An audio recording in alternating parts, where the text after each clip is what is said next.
Hi everybody, it's me Stacy with the Warrior Forge Project and Team Kadima, here today to discuss why I support any and all martial arts for women. First, let's talk about the controversy here. Let's discuss how when you go to a martial arts school, any martial arts school that specializes in one type of martial art, you hear about how this particular art is the best art for self-defense. That you don't need any other art except this one, and how all other arts cannot begin to compare with this one. Am I right? I know I'm right because I've heard exactly this from almost every art I've ever encountered at almost every school I've stepped foot in. And from some point of view, some of you may be right. The art you're learning may just be the only art for you, or the best art for you. Does that mean that it's the best art for everyone? Does it mean that it's the only art anyone should ever do? Okay, now that we know where this discussion is going, let's take it one step further. Let's talk about women and women's self-defense. This is a bit of a sore subject for me, as you can probably tell by my agitated tone here. But what is anyone thinking when they tell a woman that they should do one art over another? Are you seriously telling her that if she enjoys Krav Maga, that she should really be doing jiu-jitsu, or vice versa? Because jiu-jitsu is the best way to prevent rape. Have you seen the videos of women using jiu-jitsu in a rape situation? While effective, the woman had to convince the attacker that she was into the atmosphere of the attack, and she had to manipulate her attacker until she could counterattack, of course. Now, how many women do you know that could be that good of an actor while under the stress and adrenaline of being attacked? Now, please don't take this wrong. I love jiu-jitsu. Love it. And it is a great self-defense art when it comes to the ground. And I think every woman should know basic jiu-jitsu. However, if you do not know how to get away from a fight while standing and only have ground art to count on, you only have half a chance to come out of a fight uninjured or killed. Taking it a step further, what if you have an attacker that takes you to the ground and he pulls out a knife or gun? Have you ever trained for that in your jiu-jitsu training? When you see someone's neck exposed and you think about what you could do in a real-life situation, do you think about eye gouging or attacking the crotch while you're rolling just to keep yourself in check for the day you might be attacked? Do you think about throat punching when you're rolling? Do you? Do you discuss these possibilities with your wife or your daughter that doesn't train? Just something to think about. Now let's look at things from the other direction. Let's say you train in Kung Fu, JKD, or Taekwondo. You're taught to finish the fight while standing and not go to the ground. You have fantastic striking abilities and you can kick to the head. It's always a plus. If you have years of Krav Maga, for example, under your belt, you can effectively disarm someone. And hopefully you've done some advanced Krav Maga and have a little groundwork to back up your stand-up. But with any of these stand-up based arts, boxing, kickboxing, Muay Thai included, what happens if you are taken to the ground before you know the fight even started? Caught by surprise? Attacked while you're already on the ground? Do you have the ability to get back up and defend yourself if you're pinned down already? If you are a student, do you learn real self-defense from stand-up and from the ground? Do you? How about you instructors out there? Do you really teach self-defense? If you do you teach the psychology of an attacker so that the women in your class know what to look for? Do you talk about instincts and the gift of fear?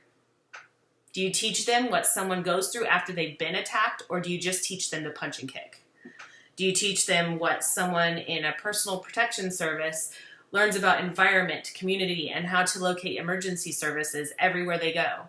Or do you just teach them what to do if someone attacks them in a dark alley? Ooh. Because that only accounts for a very small fraction of violent attacks on women. Do you get into and discuss the fact that most violent attacks and sexual abuse happens to be committed by a family member or a close friend? Do you even know how to approach this subject honestly? Do you know what to say to a woman who breaks down crying in the middle of your seminar? Are you prepared for that? Now, you may have great intentions on hosting a women's self-defense seminar, or it may be another way you market your school to get more business. If you do this, I'm not saying you're a bad person, because I'm assuming you have good intentions by it. What I'm saying is you can do so much more.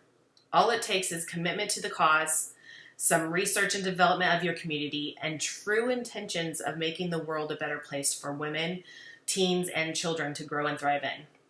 If you'd like me to help you develop your program, or if you're interested in using our program at Team Kadima and the Warrior Forge Project, please feel free to contact me and my team.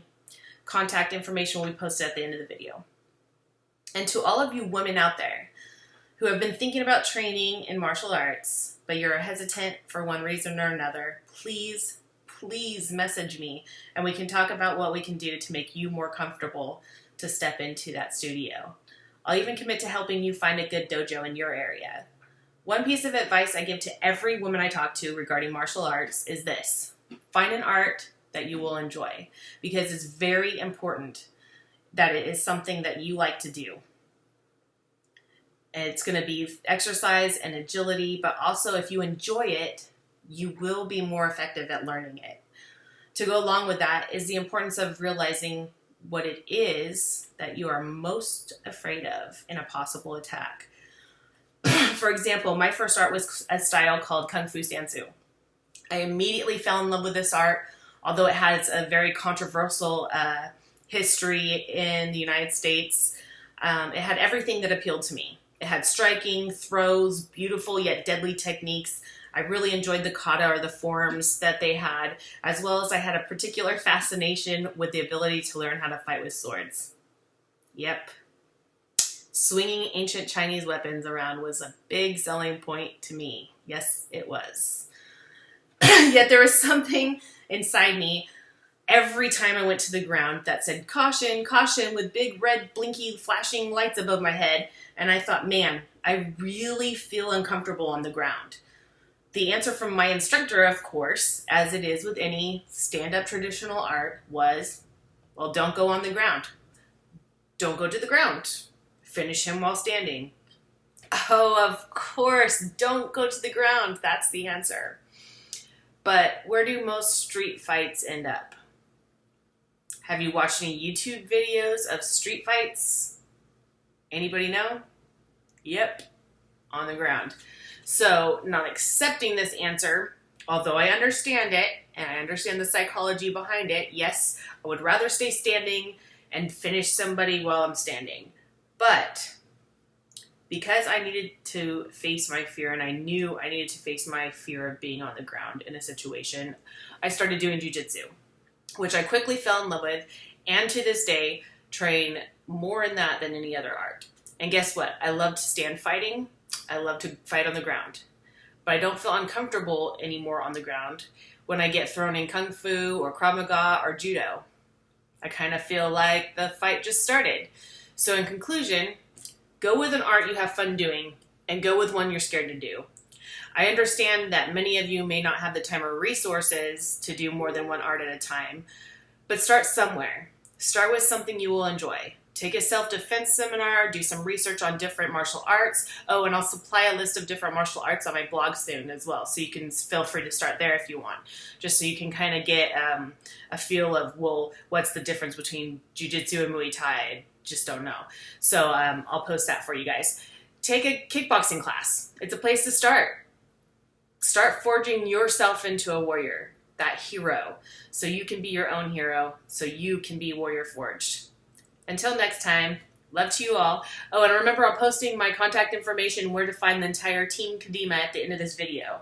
So I'll see you next time, and stay healthy, stay happy, be warrior forged.